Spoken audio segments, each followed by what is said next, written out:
Assalamualaikum warahmatullahi wabarakatuh. Perkenalkan, nama saya Novia Dani Pratiwi, mahasiswa PPG Universitas Borneo Tarakan, Prajabatan gelombang pertama tahun 2024. Saya akan menjelaskan perjalanan pendidikan nasional Indonesia dengan mata kuliah Filosofi Pendidikan Indonesia. Dosen pengampu Bapak Hermansyah, SPD, MSI. Pendidikan pada dasarnya akan terus bertransformasi dari zaman ke zaman. Mari kita mengulik lebih jauh proses pendidikan sebelum kemerdekaan dan setelah kemerdekaan. Pendidikan zaman kolonial diselenggarakan hanya untuk menulis, membaca, dan berhitung seperlunya, dan hanya dikhususkan untuk calon pegawai serta rakyat yang menjadi pembantu dalam mendukung usaha dagang pemerintahan Hindia Belanda. Pendidikan sebelum kemerdekaan. Pada tahun 1845 berdiri Sekolah Bumiputra yang dikhususkan untuk calon-calon pegawai.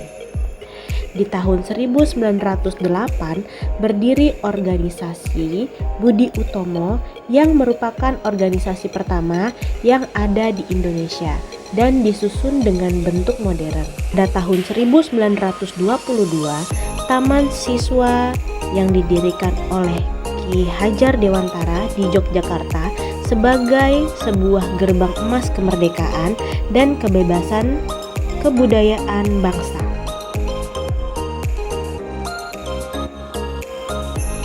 Perjalanan pendidikan nasional tidak lepas dari peran tokoh-tokoh pendidikan.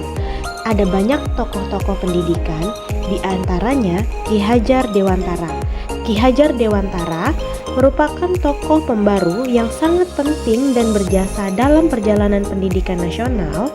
Berdirinya Taman Siswa menjadi awal visi misi serta tujuan pendidikan Ki Hajar Dewantara untuk memerdekakan bangsanya melalui pendidikan dan mengubah sistem pendidikan kolonial menjadi sistem pendidikan nasional. Sejalan dengan pemikiran Ki Hajar Dewantara dalam membebaskan belenggu sistem pendidikan kolonial, Raden Ajeng Kartini yang sebagai tokoh wanita yang tercatat dalam buku Habis Gelap Terbitlah Terang pada awal abad ke-20 juga memperakasai perkumpulan dan memajukan pendidikan perempuan. Dobrakan Raden Ajeng Kartini dalam menyertakan pendidikan antara laki-laki dan perempuan menjadi awal pemerataan pendidikan nasional tanpa memandang gender. Hal ini karena pendidikan merupakan suatu langkah menuju peradaban yang maju, di mana laki-laki dan perempuan saling bekerja sama untuk membangun sebuah bangsa. Pendidikan setelah kemerdekaan. Pada awal kemerdekaan, pemerintah telah memberikan kesempatan pada seluruh rakyat Indonesia untuk mengenyam pendidikan setinggi-tingginya. Hal ini dapat kita lihat dari berbagai program yang direncanakan oleh pemerintah, mulai dari wajib mengikuti pendidikan sekolah dasar, bahkan program pendidikan gratis untuk pendidikan menengah hingga perguruan tinggi. Selain itu, penerapan kurikulum Merdeka saat ini telah memberikan ruang bagi peserta didik dalam mengembangkan dirinya sesuai dengan bakat dan minat masing-masing melalui pembelajaran terdiferensiasi. Pendidikan saat ini juga dituntut untuk dapat mempertimbangkan kodrat alam dan kodrat zaman peserta didik. Maka dari itu, sebagai pendidik yang berpihak pada peserta didik, kita harus dapat menyesuaikan pendidik saat ini pada kodrat tersebut. Pemikiran Ki Hajar Dewantara.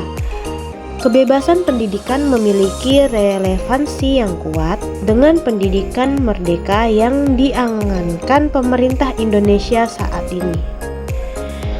Prinsip pendidikan Ki Hajar Dewantara sejatinya memberikan kebebasan kepada individu untuk mengatur dirinya sendiri, tumbuh, dan berkembang menurut kodratnya secara lahiriah dan batiniah.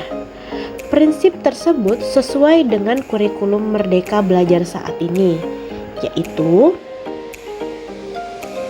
kebebasan berpikir yang ditunjukkan oleh guru sehingga mendorong terbentuknya karakter jiwa merdeka melalui eksplorasi pengetahuan dan lingkungannya.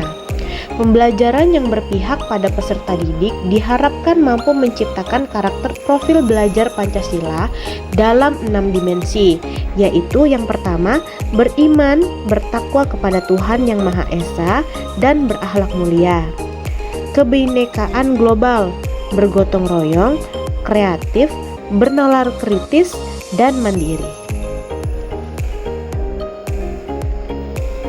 Lalu, siapakah kita sebagai seorang pendidik yang baik? Sejatinya menjadi guru bukan hanya tentang mengajar ataupun mendidik, namun juga siap untuk menginspirasi berdasarkan semboyan Ki Hajar Dewantara yang menjadi dasar perjalanan pendidikan nasional sampai saat ini, yaitu ing ngarso sung tulada, ing madya mangun karsa, tutwuri handayani, yang artinya depan memberi teladan, tengah memberi semangat, belakang memberi dorongan. Dari semboyan tersebut, pendidik di Indonesia diharapkan dapat memberikan pembelajaran yang tidak hanya berorientasi pada pengetahuan, namun juga mampu menuntun peserta didik untuk dapat mencapai kekuatan kodratnya, sehingga mereka dapat mencapai keselamatan dan kebahagiaan setinggi-tingginya.